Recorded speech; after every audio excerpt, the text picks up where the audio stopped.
Welcome to the Gooder Podcast, where we talk with powerhouse women in CPG about their journeys to success.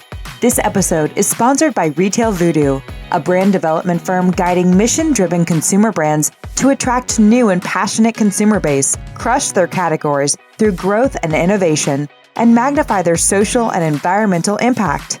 If your brand is in need of brand positioning, package design, or marketing activation, we are here to help. You can find more information at www.retail-voodoo.com. Hi, Diana Freik here. I am the host of the Gooder Podcast, where I get to talk with the powerhouse women in the food, beverage, and wellness categories about their journeys to success and their insights on the industry. Thanks for joining us today. This episode is brought to you by Retail Voodoo. Retail Voodoo is a brand development firm. Our clients include Starbucks, Kind, REI, PepsiCo, Heike, and many other market leaders. We provide strategic brand and design services for leading brands in the food, wellness, beverage, and fitness industries. If your goal is to increase market share, drive growth, or disrupt the marketplace with new and innovative ideas, give us a call and let's talk. Visit retailvoodoo.com or email diana@retailvoodoo.com to learn more. So, hey, before introducing today's guest, I want to give a bit of a thank you to Miss Kate Ruffing of Flashpoint Strategy, who introduced me and Miss Jessica. This is a few months ago. We had some great conversations. Kate's company, Flashpoint Strategy, provides fractional C-suite services for food, beverage, and wellness brands. So if you want to check out what she's up to, take a look over at her website at flashpointstrategies.com. Great. So today we get to talk with Miss Jessica Tonani. All right. Did I get that right? You did get that right. Woohoo! The CEO and co-founder of Verda Bio, a cannabis research company. Jessica is a biotech professional with over 2 decades of experience in life sciences, a serial entrepreneur and cannabis activist based out of Washington State. She has been active in changing cannabis research legislation and led the way in developing a topical pain relief and wellness brand called Basic Jane. Well, hello, Miss Jessica. How are you today? I'm doing well. Thanks for having me today. I'm excited. Great. And you're in Seattle, right? I am located in Seattle, and I am back to working out of my home office. So apologize for the background, but I'll be back in the office soon once I get a booster. Yes. Oh, okay. Right. And do we have a sense on when those are coming about? I think they're still focusing on initial shots now, right? I'm immunocompromised. So gotcha. I think I might get mine today or tomorrow. Pretty soon here. Oh, my goodness. I know. As soon as the FDA comes out. So that'll be good. Excellent. Well, before we get too deep into our conversation, I always love to give an opportunity to my guests to share a bit about their brand. We've got 2, but let's just start with Verda Bio. Can you tell us a little bit about Verda Bio and why it exists? You bet. So Verda Bio is a cannabis research company. We founded ourselves about 8 years ago with the goal of doing research on cannabis. And cannabis is kind of a big word out there. There's a lot of different categories for it. Mm-hmm. And at the time, we really wanted to go after medicinal utility of cannabis. And so our goal was to do research on different plant varieties, different compounds, how you would use those compounds. And so we founded a company around it. Started with a clinical research nurse, myself, a lawyer, and a brand guy. So that's how we started. Oh my goodness. Yeah. And because I'm a little bit curious and I want to go back into Vera De Bio, can you tell us a little bit about Basic Jane too and its relationship to Vera De Bio? You bet. So when we started Verda Bio, we were really interested in researching cannabis. And one of our co-founders' moms approached us. And she was in her 80s, had really bad knee arthritis, and had been told that she couldn't use NSAIDs anymore because of kidney damage. Okay. And so she said, can you do anything for me to help my knee pain? And we were really interested in utilizing either CBD or THC for pain relief. And so quite frankly, we kind of started playing around with different formulations, looking at the research, trying to figure out how could you make a topical product that relieved pain. And so we spent about 2 years researching it and developing products. And we found one that she loved. And turns out all of her friends also loved it. And so they approached us and said, can you commercialize this? And so we did commercialize it. And now it's available for topical pain relief. But it really was born out of one of my co-founders' moms just needing some pain relief. I like the simpleness of the brand name, Basic Jane. It's not trying to be, it doesn't have that, it has maybe a little bit of a wink and a nod to the industry, but it's not super cool and hip. It's just really, it isn't doubling down on CBD or hemp or anything. It's just, this is a brand that it kind of meets your needs where you need them. At least that's what I'm taking from it. Yeah. And it was, we owe Jason, one of the co-founders who's used to run a brand shop with kind of figuring out the brand around it. And our goal was to really be a brand that an 80-year-old would be fine walking in and there you go, having it in her purse and not worrying about who's going to see it or what they're going to think about it. Yes. Just make it really clean and simple, and just like the products that people could be confident that they would work and not be, there's still kind of a stigma, I think, around using a lot of these products. And we wanted to really make it so that there would be less of a stigma if somebody's bought a product. Yeah.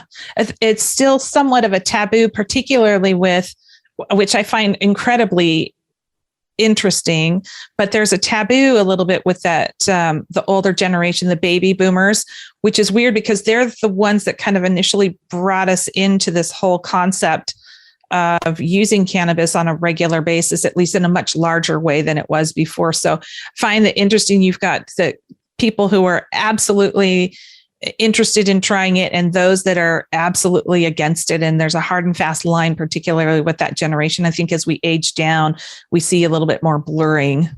Yeah, it's really funny because my 95-year-old grandpa is probably one of our top consumers. He, goes through gallons of it, and he calls it his ointment. And he calls and says, "Jess, can you send me some more ointment?"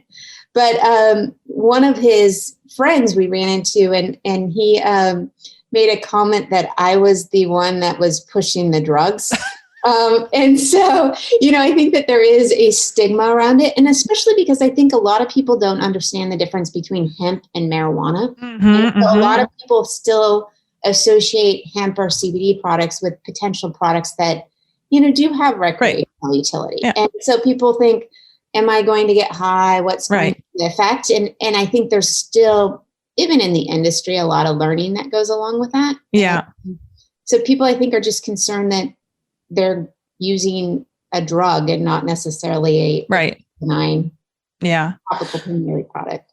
Well, that comes out of 100 years of high impact propaganda. But if we could get people to understand that, hemp and marijuana and then the toxifying effects are kind of the same as, you could take wheat or fruit and turn it into an alcohol, but that doesn't mean that the original version of it is bad in any way, shape, or form. So a lot more education still to be had there for sure.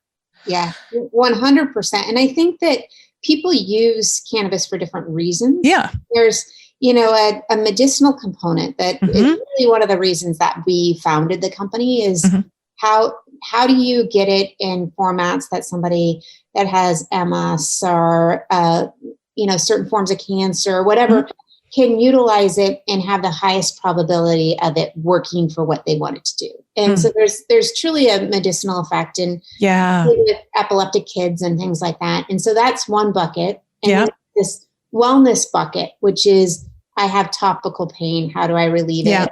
I want to take the edge off my anxiety, kind of supplement wellness. And then there is, especially on the marijuana, this recreational component. And I don't think that people understand the different utilities of it. It kind of all gets clumped together in one bucket, and you have to differentiate them to understand what your product is going to do and what product you want to buy. Yeah, for sure. Now, I see that you won an award, I think, from Agilent Technologies in May, but I don't remember if that's part of Verda Bio or Basic Jane. It is part of Verda Bio, and my partner in the company, Kirsten, who's a clinical research nurse, put out a request for whoever deserved a fairly expensive piece of equipment, and they asked us to write a paragraph.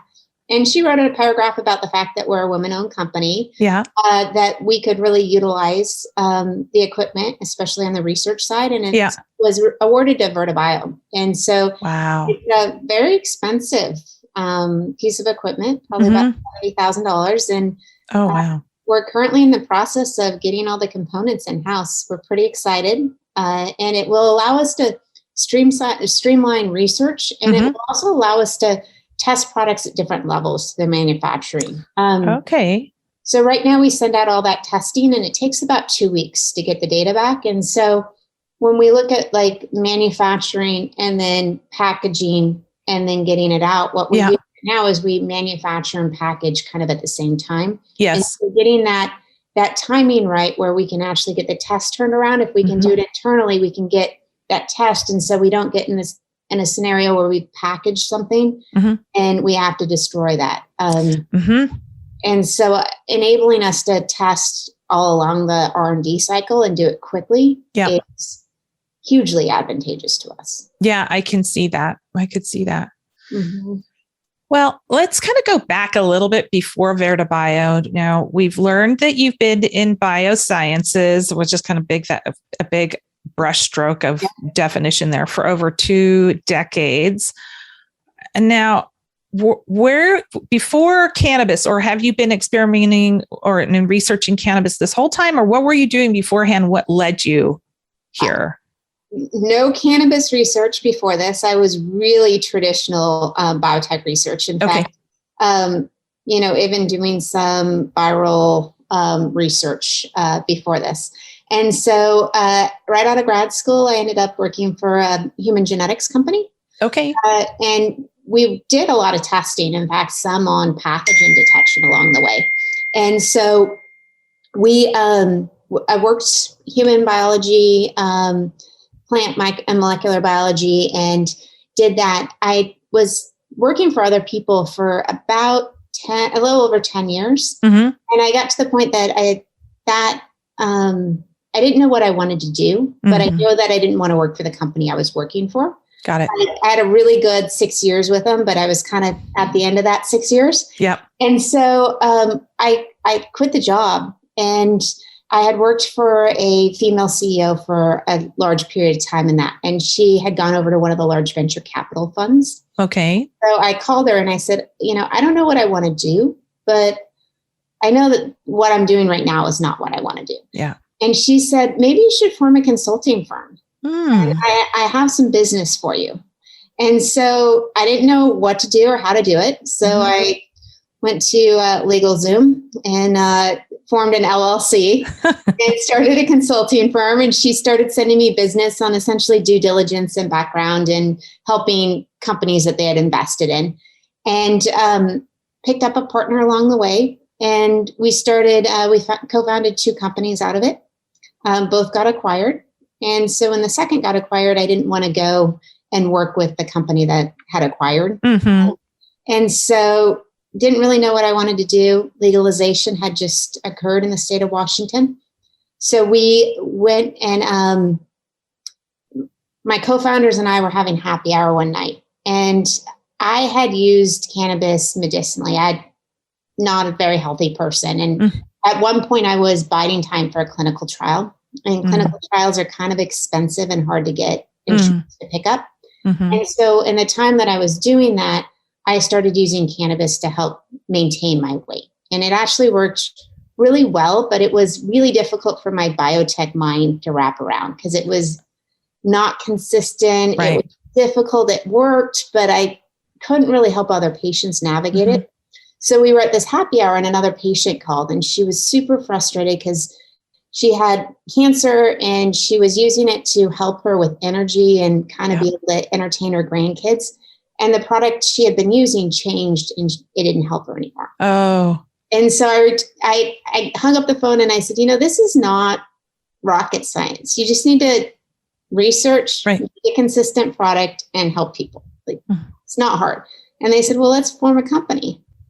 And so that's kind of how Verda Bio became. And at the time when I did it, most of my biotech friends told me I was insane for doing it. Really? Yeah, I had a really good biotech career, and going and researching cannabis was a little bit strange for a lot of them to comprehend.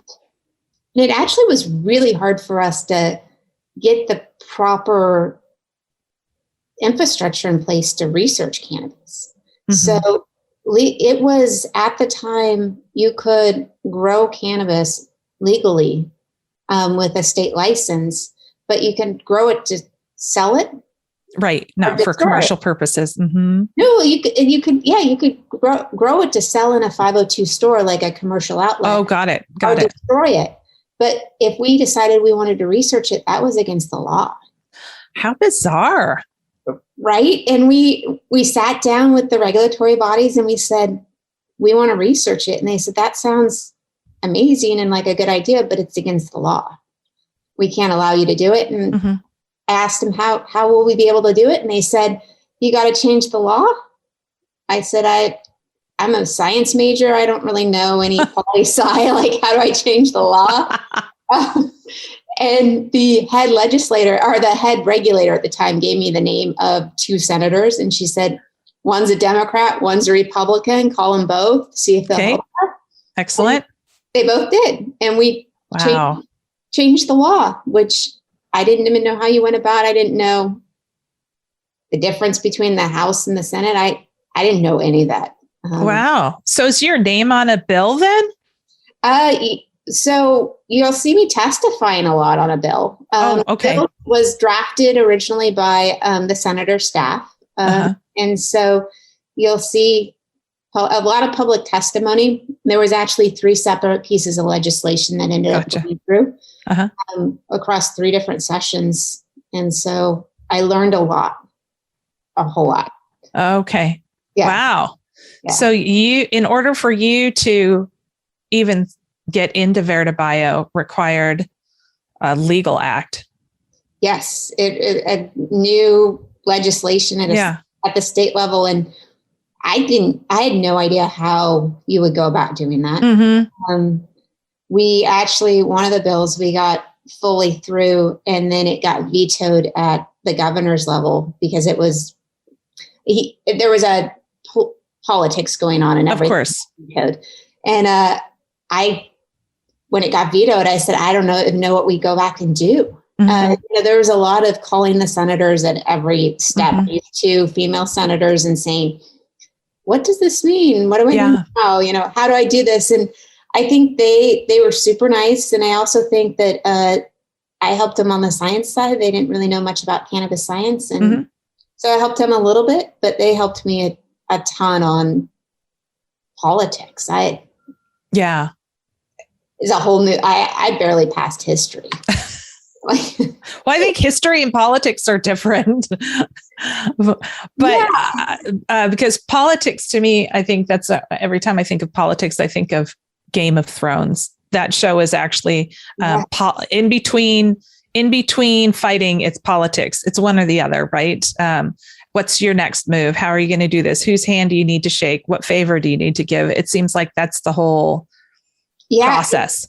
And, especially when it comes to the word cannabis, mm-hmm. There are some very strong political lines around that word. Mm-hmm. In fact, I think we had the first unanimous piece of legislation that ever went through Washington State on the subject. And, our take on it is we're going to prove certain parts of cannabis are wrong. And maybe unhealthy and different things along that line. And we're going to prove that there are some really good things about it. But you can't say that it's wonderful or evil until you do the research. Right. And was that the selling point? Is that really the moment that everybody went, oh yeah, this is in our best interest? Or was there a little bit more politicking than just straight up facts? A little bit of both. Especially when there's some regulators that are, especially on certain in the House that have a tendency to be backgrounds in law enforcement. Oh, so, sure. There's different. Obviously, different people feel differently about cannabis, but there's very strong opinions about it, and we just had to kind of overcome those and say, "Gotcha." Hopefully research will prove whatever it is that you believe. If you believe in it strong enough, enable the research. But, there were some things that we had to fight that were fairly unique. So, for example, we got within the bill that you could do research with universities. Okay. But within the bill, we also couldn't be within 1,000 feet of a library, which means that we actually technically couldn't research at a university. On campus every 1,000 feet, you're in a library zone. Right. And so we had to go back and get some allowances for that. And a couple of those things were kind of difficult to get allowances, but we had to sit there and say, here's a map of University of Washington. Right. If they decide that they want to do research at some point, where does it fit on campus? Right. If you say we can't be by daycare centers, playgrounds, libraries, right. This zone, there's nothing left on campus. Yeah. Right. So we did get some carve outs, but there was a lot of kind of interesting hurdles that just kept popping up. Yeah. And all we wanted to do was research. So yeah. That's so interesting to me because the tobacco industry has has far more control over those types of things. So it's just it's to me, it's all very interesting how complicated it is. And it'll be just time, I think, before people continue to ease, as people continue to ease. And, and I think it gets back to this, one bucket that people really get held up on the recreational components of marijuana. And I get it. That there's medicinal and wellness attributes. Yeah. And a huge product class that doesn't even have that recreational THC component in it. And it's very difficult for, I think, people to not just think of recreational use. Yeah. I get that. Well, so at what point now this is kind of the beginning now, at what point did you guys know that you were headed in the right direction by creating this, by creating Verda Bio? Like, was there a moment? Was there a client? Was there a farmer? Was there a brand? What happened? There were a couple things, but I think the biggest thing was our first acquisition offer. Okay. That was the first, we've actually built something that there's a significant dollar figure associated with from an acquisition standpoint. We definitely had other really exciting milestones along the way. And some of them have been, fairly minor, or people might think are somewhat stupid. So for example, when we originally launched, we have a product that comes in little jars. It's a crate.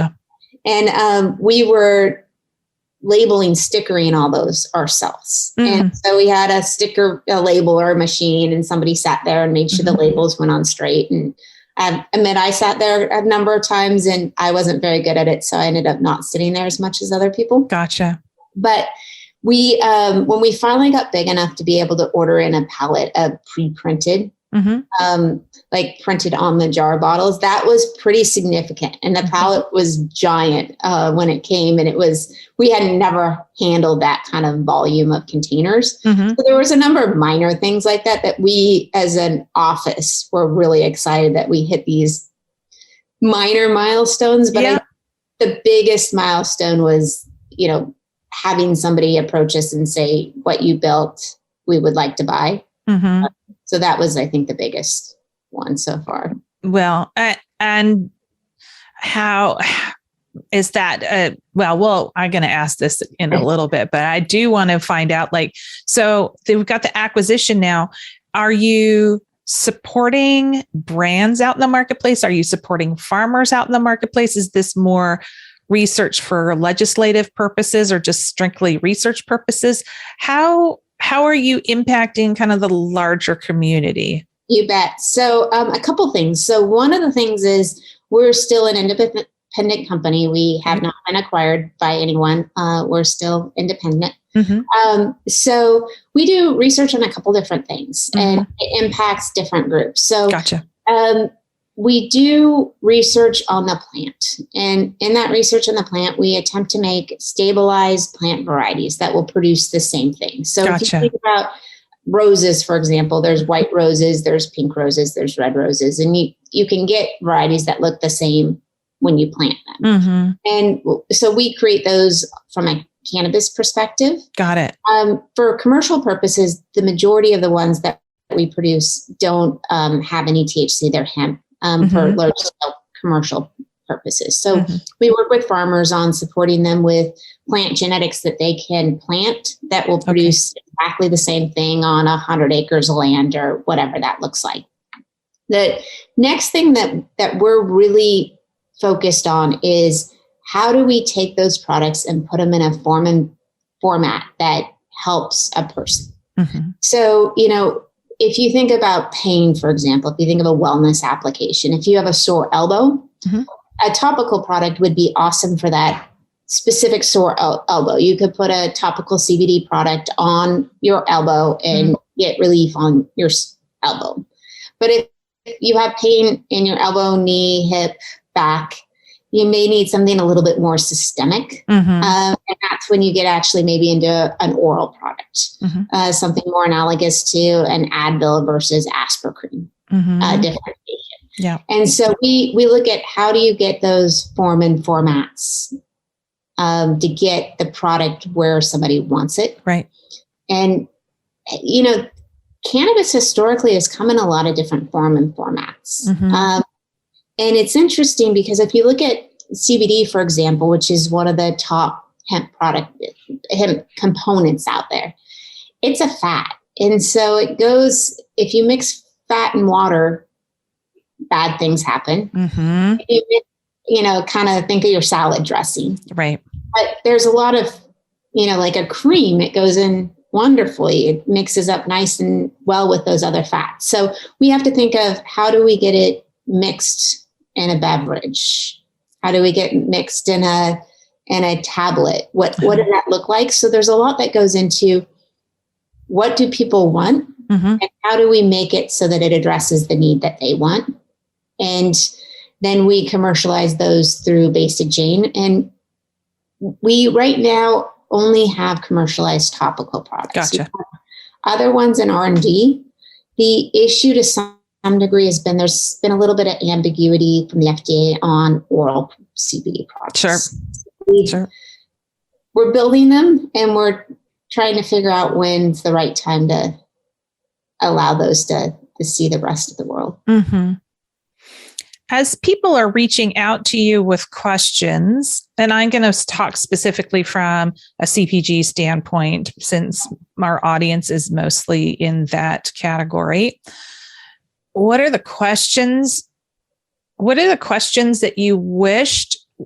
Well, let's start with what are the questions that you are being asked the most, and whether it's about a bioavailability or farming, who should we be working with, et cetera? Like, what are those questions that you're getting right now the most?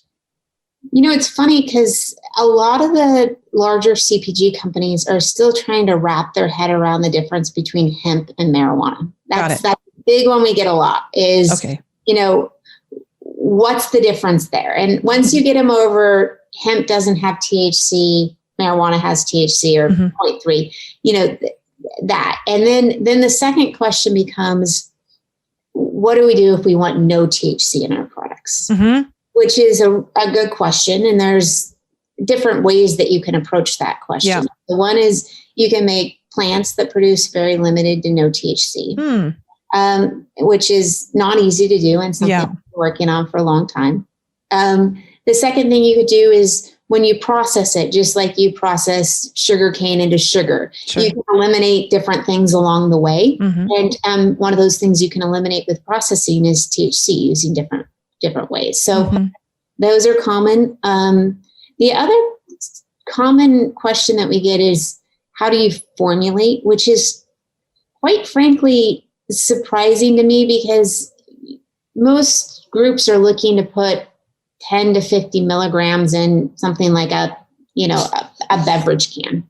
Sure. And that's not very much fat into a beverage can, especially when you think of all the frappuccinos on the the craft salad dressings and all those. So, I think people are very used to mixing fats and liquids, but for some reason they think this, especially CBD, that is a mixture that is, behaves in mysterious ways, and it really isn't. And so we get a lot of questions around, how do I manufacture using CBD? Right. Which, quite frankly, kind of surprised me, because if you can take and manufacture a shelf-stable salad dressing, right, that's 50% fat, making something that's 0.01% fat shouldn't really be that big of an issue. Yeah. Well, I think when you're probably talking to formulators, innovators, people who are more on the science, I could be wrong. I don't know that you're necessarily talking to operations and marketing people. I'm assuming you're talking with those innovators. They probably start with some of those basic questions because that's just their process, but I'm not sure. And I think some of it is that nobody's really played with these molecules. Yeah. And there's a certain amount of like urban legend around this. And if you look at some of the food chemistry that's been around for a lot of years, that hasn't necessarily been used on these products because access to it hasn't been available. You can't, license intellectual property historically to play with these molecules and products or different things like that. So I think that it's built up a little bit of an urban legend that they're really, special fats that behave in such a way that other fats don't. But, that's not necessarily the case. So what do you wish they were asking you? I know they ask those questions, but what do you wish they would ask you? I wish that they would ask about, how do I make varietal specific products? So when you think about it, most people are looking at, let's take CBD, and which is, what most of the hemp products are. Yeah. People are looking at, how do I make a CBD product, a beverage, let's say, and how do I get CBD in that beverage can? They're not asking, how do I take everything else that's in that plant that may be of value? So there's a ton of different terpenes and flavonoids and things that may add value to the product. And how do I get a lot that will produce the same beverage and carry those forward? So if you think of something like hops and beer, that's done all the time. People buy a specific varietal of hops and they use it in, a Pilsner uses a specific varietal. Got it. A Bud Light uses a different. Wine's another perfect example. Different grapes will produce different varietal wines, and people like the flavor and the combination that specific varietal leads to. And I think what's happened in the hemp space is two things. One, those varietals didn't exist. So people just went out and said, everything's the same. And it's kind of mystery. I think it's, very similar to probably hops 100 years ago, or grape back when you had red wine and white wine and called it good kind of situation. And it's just an immature market where people haven't realized that they can ask for a varietal specific extract. And I think what that varietal specific extract will allow you to do is do more marketing and branding off of the terpene. So if you think about something like a limonene, it's an energizing compound that, people market off all the time as, with loose marketing terms like energizing or, awake or different things like that. And so if you had an extract that had high levels of that and you can consistently produce that, then you may be able to market an energizing beverage, calming beverages, things like that off of the whole plant extracts. And it may allow you to differentiate versus just, how do I get a couple milligrams of CBD in a can. Yeah. Does that make sense? It's marketing that I think went on in wine 100 years ago. Maybe, I don't know when. I'm not a very big wine consumer. Well, it might be a little bit more like the craft beer market. You might have already said that, but like craft beer really took big beer, which was an aggregate of hops from whatever blends, a certain set of blends.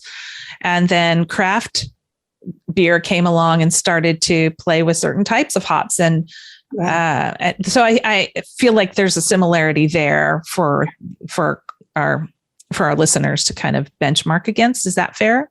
It is fair. And I think it would allow long-term differentiation in your product class. Yep. And I am concerned that product differentiation is going to be difficult in this product class. People kind of step back and say, what do I build for the consumer and how do I make that different and something they really like? Yeah. And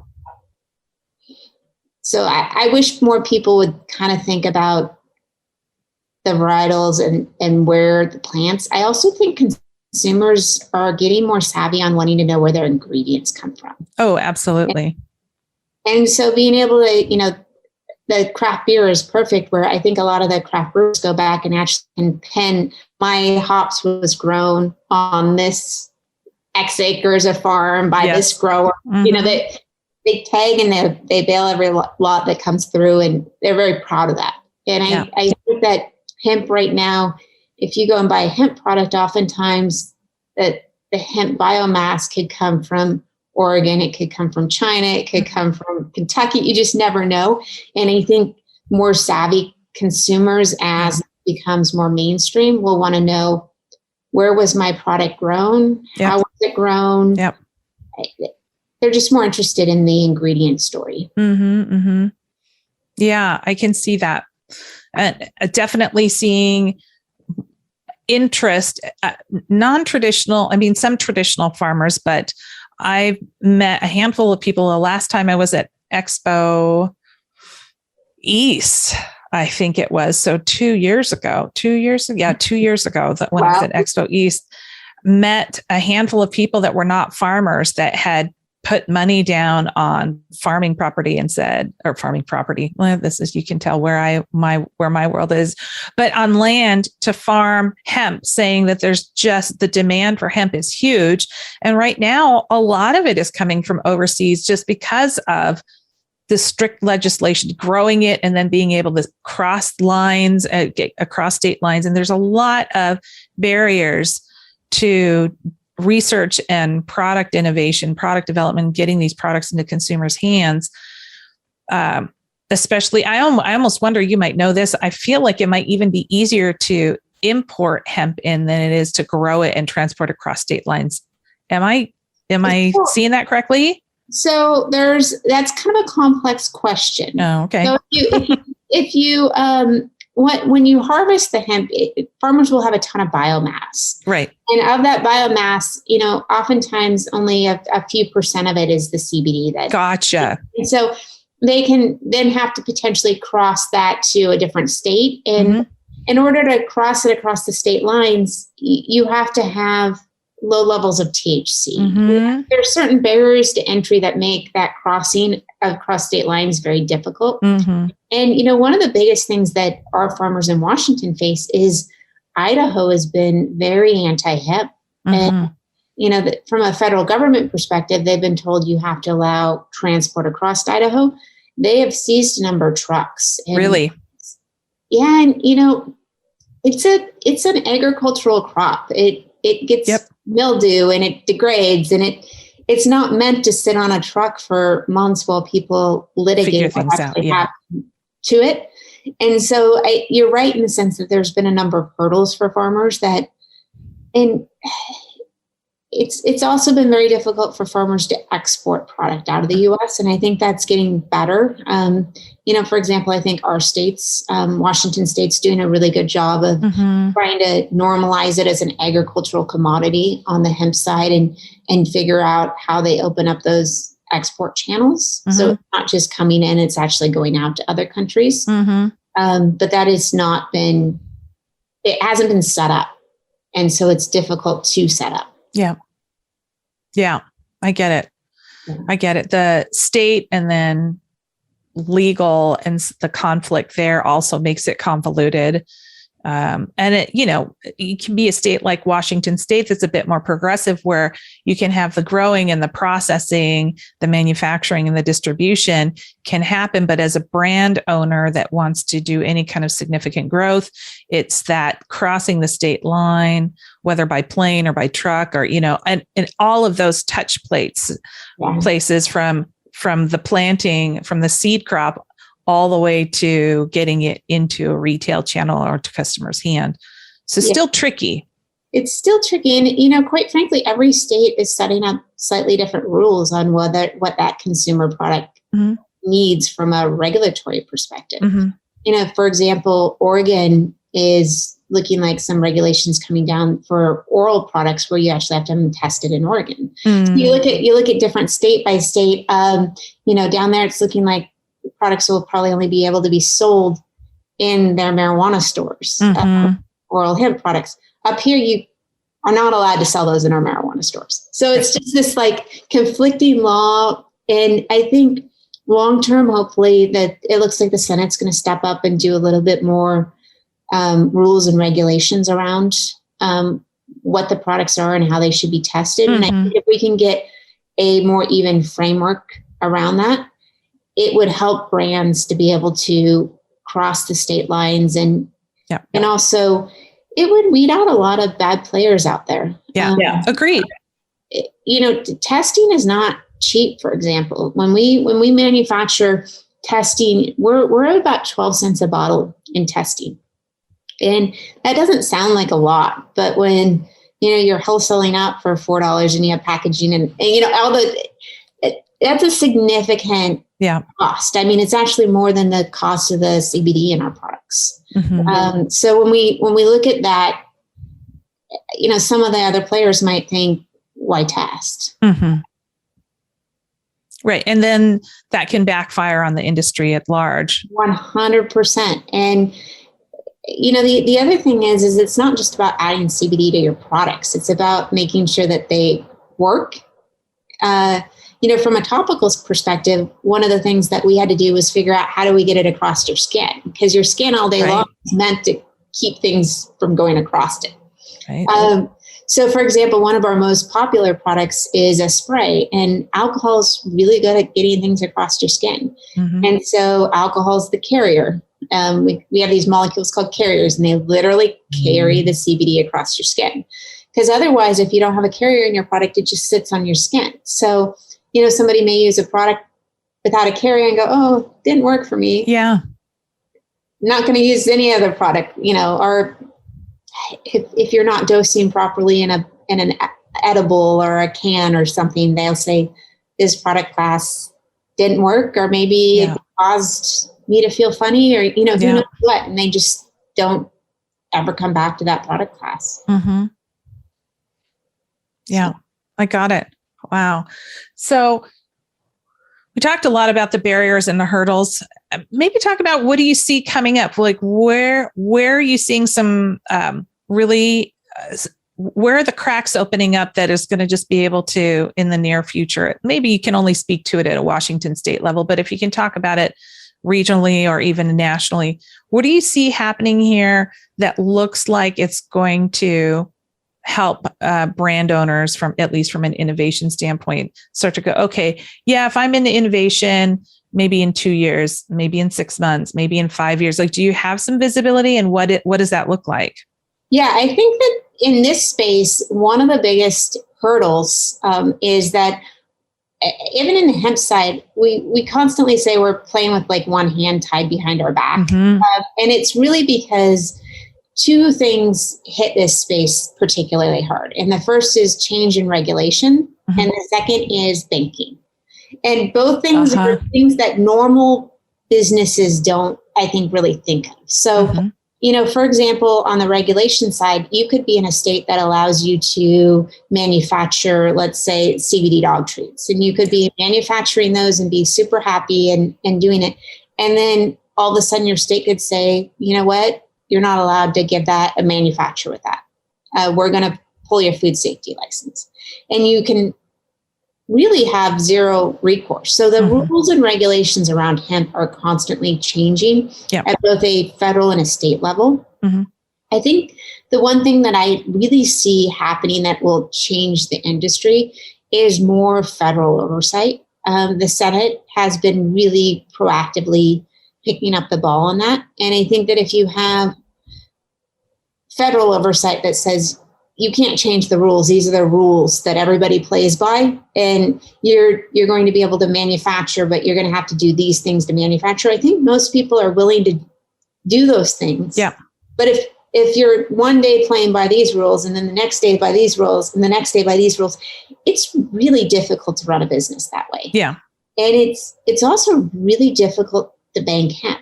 And people don't really realize that component. But for example, if you're running an online business, you need a merchant service processing, somebody that runs your parts. We're fully disclosure on working with our merchant service processors, and we've gone through 4 and 5 years. And it will be something that a bank will be bought by a different bank, and the different bank says, hey, we don't want to bank hemp. It's federally legal, but they have the right to work with whoever they want. Yeah. You overnight can lose all your credit card processing. Overnight. You wake up and people are sending you emails like, I can't process orders. Yeah. And so that is also on the federal side, there's new banking legislation that's going to come through that. That's great. So eliminating those hurdles is huge. And then the second thing is, I think guidance also on a federal level from the FDA that you can consume these products. Yep. And the downside of that is, I think the minute you say that, the larger brands start playing. That follow up the little brands. Most of the brands in the CBD space, there's not a brand with more than single-digit market share. And it's because everybody is a small company or relatively small, taking huge risks. Yeah. And, so it's a catch-22 when these things come in place. It'll definitely make it better to run a business and have security in how you plan and run your business. But it also means that larger companies will come in and want to compete against you. So I feel like this is a little bit like the naturals and organics industry relived under the cannabis moniker right now, because what I feel like is, the Procter & Gamble's and the PepsiCo's and the Kellogg's of the universe are interested in the product, but they need stabilization from a regulatory standpoint in order to move forward with something like this. And I because as product developers, they're always on the lookout for what can add to their bottom line. And I think that I would be curious to find out if PepsiCo is, in skunkworks somewhere, building some sort of CBD-based product for when legislation comes through, so that they can be, or Coke or Dr. Pepper or insert whomever, have them in skunkworks and ready to roll, so that the minute something is approved, they can drop and run, because I think the demand is there. Yeah. There's not a large company in the CPG space that I have not heard doing something. And a lot of them are doing something in Canada. Doing things in holding companies that they have, maybe a company that does protein drinks or something that people don't know about. They're just doing it internal R&D, but they're all doing it. And, the interesting thing, especially from CBD's perspective, from a wellness perspective, the wellness categories it addresses are extremely huge. Yeah. So it's, anxiety, sleep, pain, like kind of the top things, if you were to go through and say, like, what do you want to have addressed in your life? Right. They're kicking off those giant buckets. And so I think it's a market that they cannot ignore. Right. But it's a market, like you said, with a lot of regulatory ambiguity. And I think that's why you see a ton of small companies like us really being able to prosper. So it's this catch-22 for us that we want to see more stability and for us from a regulatory perspective. But we also know that just kind of opens the box for everybody else to come play. Well, that's when we'll know. Well, all of the smaller players are proof of concept because you're able to grow and there's a proliferation of them. Easy for me to say, I guess. So I think that's encouraging to hear that the major brands are playing in there. So to me, that means that it's just a matter of time before it comes through because, again, the demand is there, the need is there, and you have really large influencers. I'm going to call those major CPG brands really heavy influencers on regulation that once they've identified something that's going to work for them is probably going to put a little pressure on in those places that they know they can be effective in. Yeah, and it's interesting because I think everybody really hoped that the big outlier is the FDA saying that you have this product for sale for human consumption. And I think everybody really thought that was going to come about a year and a half ago. And then COVID hit. And the FDA has been really focused on everything COVID, which is justifiable, but it's really kind of led to this limbo space. And it's interesting because I've heard a couple rumors of the larger brands just maybe thinking that it's okay. We're just going to move forward without the regulation. So we'll see if that happens, but it's a large market and I don't think they can ignore it. Yeah. And it also allows some of these companies to get into the wellness space that might not already be in it. Right. Exactly. And at the end of the day, all of these new innovations end up becoming features and benefits or ingredient profiles as they normalize. So brands will exist that will have these as ingredients, but they won't be marketed as a CBD brand. It'll just be whatever beverage is that happens to have CBD in it. Just like with alcohol, nobody goes, buy this beer. It's named, Miller Coors. It's Miller Coors that happens to be an alcoholic beverage, right? So I think that will change pretty rapidly as well. Yeah, and it'll be really interesting to kind of see how it plays out. But I really do think that's why people are going to get into the varietal specifics, is that people want that product that differentiates their brand and gives them,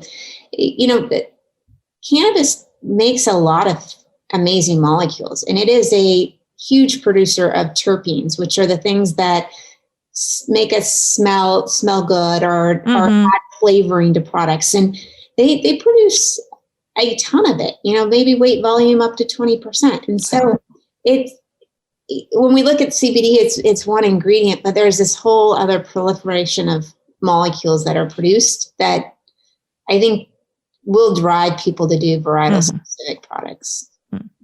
Yeah. And then we got rope and clothes and feed and the uses are endless. And as I heard from Jane Pinto, I don't know if you know Jane Pinto, of First Crop. She is a hemp grower herself out of Arizona, Colorado. Colorado. The regenerative benefits for the land and the soil to growing the product. I mean, just like the crop itself and the outputs and the process is just pretty darn close to a miracle plant. Yeah, it's true. I mean, they have it planted at the what was the nuclear site in the old Soviet Union. Yes. I know which one you're talking about. They have the whole show on it, right? I know, right. I can't remember the name, but they've actually planted hemp in the site to try to strip out the soil. Really? Yeah. And it's pretty amazing what it can strip out of a soil. And so, it is something that if you had land, maybe you could get organic certification or something earlier. There's a number of uses. So we'll see how that kind of emerges. That is a really interesting prospect. Hey, that's. And hempcrete, there's hempcrete, like people are trying to build, concrete out of it, and cars. And I think Porsche just came out with a car that they built out of hemp. No, really? Yeah, I don't think it's commercial. It was kind of a car show situation. So yeah, there's a lot of uses for it outside of what we kind of use it for. Yeah. Wow. Well, so what's the future of Verda Bio? What's on the horizon that you want to share with folks? Well, we're really excited. We're working with some partner farms, and we have a lot of plants in the ground this year. So we're pretty excited on getting those out and harvested. There'll be a couple of different varietals that'll come out, and we're pretty excited for, we have some additional products that we'll be launching. So we have a lot of oils that are very specific to the varietals that can be used in specific products. And then we have additional basic Jane products coming out. So we're pretty excited about those two things. Awesome. Well, Jessica, our time is almost up, but I have a few questions that I ask everybody. So we'll do this little bit of rapid round. You've already shared so many different facts. So I don't know if you have anything else, but I always ask my guests if there's some interesting fact that you like to share about your product or industry that I call it a happy hour factoid. Anything that you like to share with people today? Our research lab grows both marijuana and hemp in it. And so, I guess the interesting fact is I've kind of come to terms with breaking federal law every time I show up to work. So I guess that, people are always fascinated by that. Like you show up and I said, we have state, and we've met with the attorney generals and they seem pretty good about what we're doing and we follow the rules. But we have no federal oversight. So I guess that's an interesting tidbit. Wow. Yeah. Well, are there any women leaders or rising stars in our industry or not that you would like to share with our listeners? That's somebody you'd like to elevate or simply admire for the work they're doing right now? So our research space is actually in a building that's run by probably one of the top producers of marijuana edibles in the state of Washington. Okay. And it's pretty much run by a woman. It's a husband and wife team, but she's the one that does all the operations. So Jackie Brassington, she's awesome. And they run, giant beverage lines, Willy Wonka chocolate lines in there. It's CPG. It is a facility that you would think was not making an edible product, and it is really amazing. And she does an awesome job. So wow, pass it out to her. Oh, excellent. And then what brands or trends are you watching right now? What do you have your eye on and why? That is a good question. Lately with COVID, I've kind of been looking at, and it's completely outside of this space, but kind of looking at food trends. I think with the combination of really extreme heat and COVID halting some distribution channels, I've been really looking at food. And I'm not a huge meat eater. And so I've been really looking at alternative protein and greenhouse growing and, transfer of some things that we traditionally grow outdoors into stacked horticulture. I'm pretty fascinated by whether that might be coming a little bit sooner. We see it in a lot of Asian countries and things where space is an issue. We've never really had that in the US, but I think, with the fires, the heat and COVID, with labor, it may be something that we kind of see more of. So I've been kind of keeping my eye on that. And I know it's super random, but been interested in that the last few weeks. No, I think I'm fascinated by that too. I know that in Northern Europe, there's a lot of that. I can't remember what it's called. I'll call it warehouse farming. And the environmental footprint of that type of farming is really incredible. Like the number of resources that it takes to produce the same type of product is extremely diminished because you don't have waste. You don't have the kind of water waste. You can maintain consistency. You can use solar panels now. I'm super the vertical farming. I'm super interested in vertical farming too. I think there's, and you can bring it into the city or into the suburbs, right? And reduce that whole transportation issue as well. I think there's a lot there for us. Yeah, I think it may be kind of the perfect storm to see that come to the U.S. This year. We've always had a lot of land on the West Coast. Yep. Access to a lot of labor and a lot of water. And I think those three components have kind of dried up this last year. So. Yes, ma'am. Yeah. Well, we've been talking with Jessica Tonani. I hope I got that right again. Co-founder and CEO of Verda Bio. Jessica, if people want to learn more about you or get in contact with you, what's the best way? Probably the best way is to send an email to info@basicjane.com. Great. It will end up with me. If you want to learn more about our companies, we have VertiBio.com and we have BasicJane.com. Basic Jane is the consumer products. Verda Bio goes over more of the research that we do. Got it. And, feel free to look up both or send an email to info@basicjane.com. Oh my goodness. Jessica, thank you so much for your time today and for all the work that you're doing in our industry. I appreciate being here. Of course. Okay, everyone. Bye for now.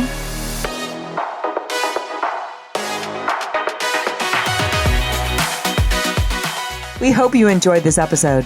And if you haven't already, be sure to click subscribe and share with your network. Until next time, be well and do gooder.